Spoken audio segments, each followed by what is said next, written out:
Pertama, Saliyil Quran.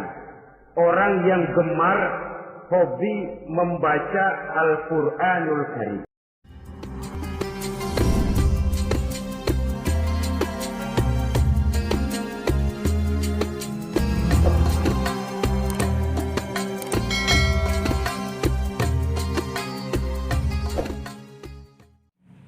Assalamualaikum warahmatullahi wabarakatuh. Selamat datang di channel Kuliah Subuh Ngaji Yuk.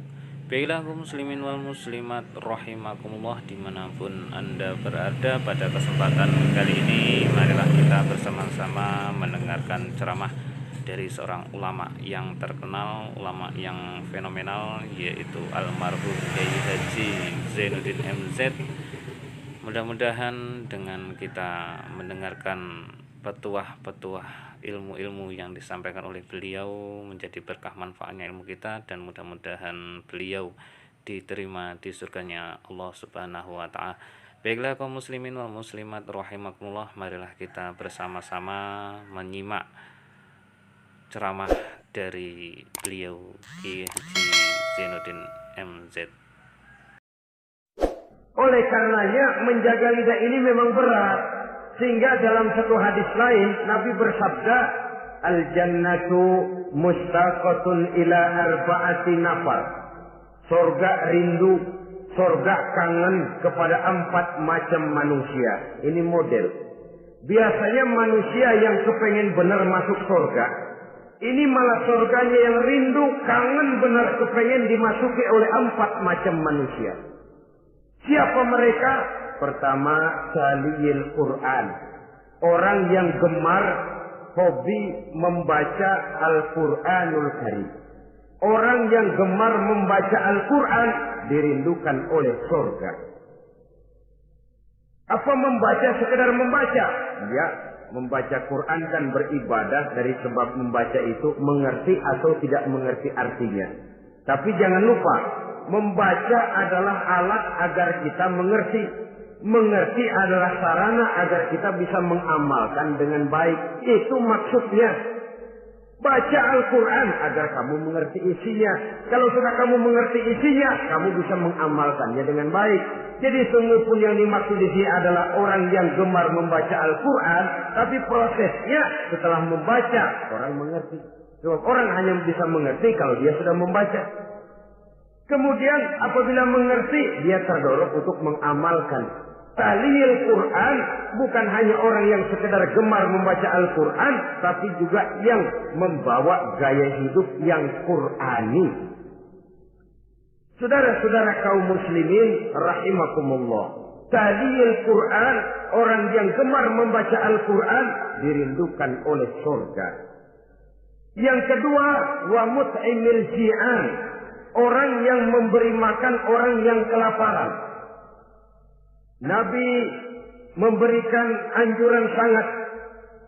Siapa yang ingin dekat dengan aku di hari akhirat nanti, bersahabatlah ia dengan yatim, dengan piatu, dengan janda-janda tua yang miskin, perlu uluran tangan, mereka yang hidup di bawah garis kemiskinan. Bila diberikan kelebihan rizki oleh Allah, bersahabatlah dengan orang yang tidak mampu. Mut'imil ji'an, orang yang memberi makan orang kelaparan, dirindukan oleh surga.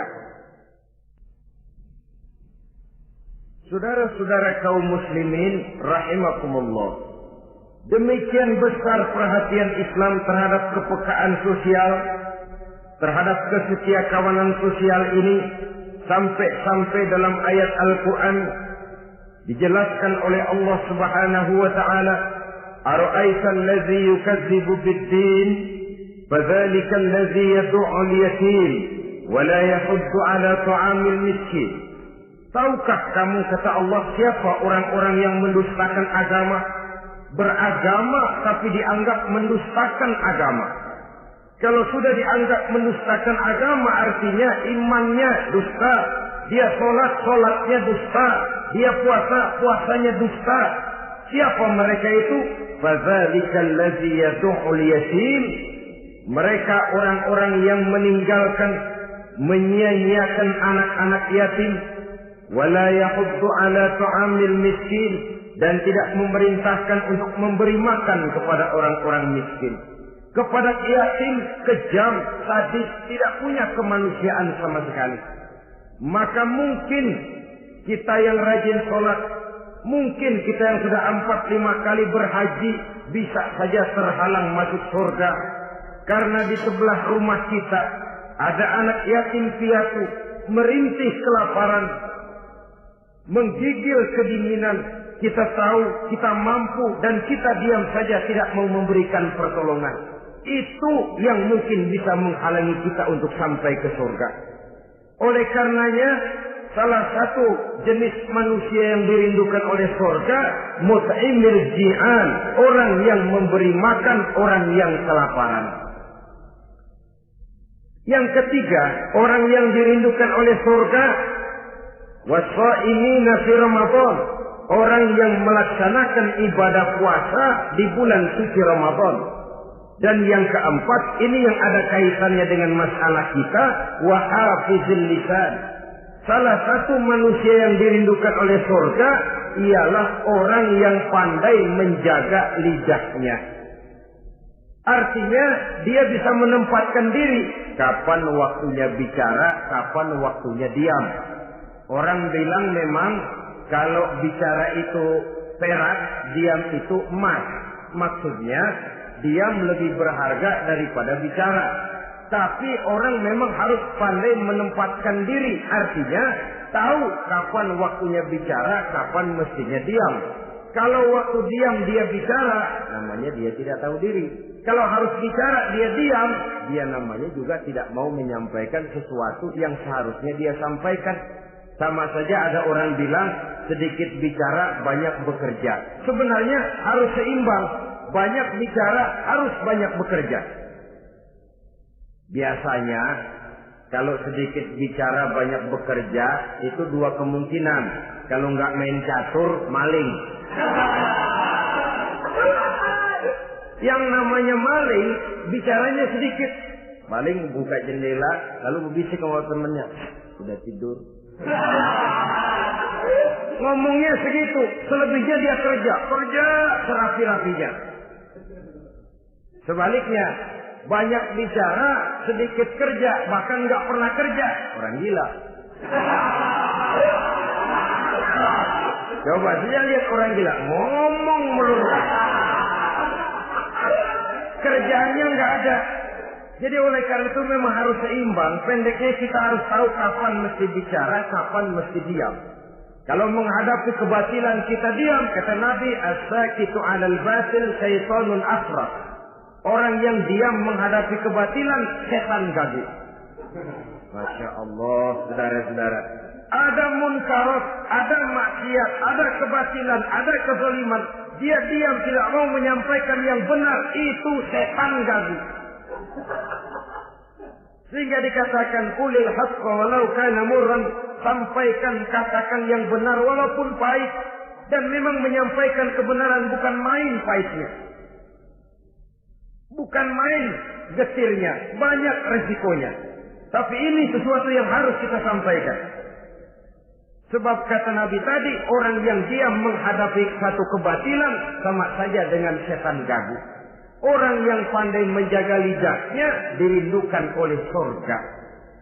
Dan ini walaupun kelihatannya pekerjaan ringan, kecil, berat, saudara-saudara.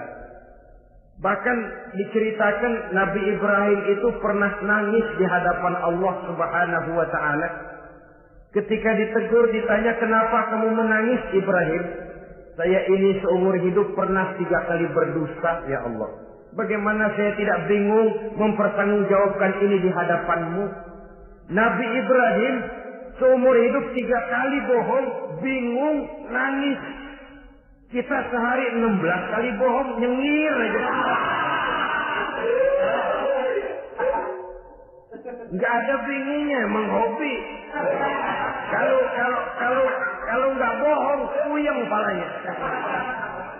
Tiap hari selalu mencari sasaran. Siapa lagi gue bohongin nih? Saudara-saudara kaum muslimin rahimakumullah. Kelihatannya pekerjaan ini kecil, ringan, tapi sungguh berat. mengerem lidah, menjaga lidah daripada perbuatan ucapan-ucapan yang tidak mengandung manfaat, apatah lagi sampai bersifat dusta dan membahayakan orang lain. Baiklah kaum muslimin wal muslimat dimanapun Anda berada, demikianlah tadi tausiah yang telah kita dengarkan bersama-sama oleh Ki Haji Zainuddin MZ. Mudah-mudahan kita dapat merealisasikan dalam kehidupan sehari-hari. Dari beberapa penjelasan yang kita dengarkan dapat kita ambil kesimpulan bahwa surga merindukan 4 golongan ataupun 4 orang. Yang pertama yaitu orang yang gemar membaca Al-Quran, yang kedua orang yang memberi makan orang yang kelaparan, yang ketiga orang yang melaksanakan ibadah puasa di bulan suci Ramadan, dan yang keempat orang yang pandai menjaga lidahnya. Demikianlah tadi, mudah-mudahan kita dapat merealisasikan dalam kehidupan sehari-hari. Amin Allahumma amin. Saya akhiri. Assalamualaikum warahmatullahi wabarakatuh.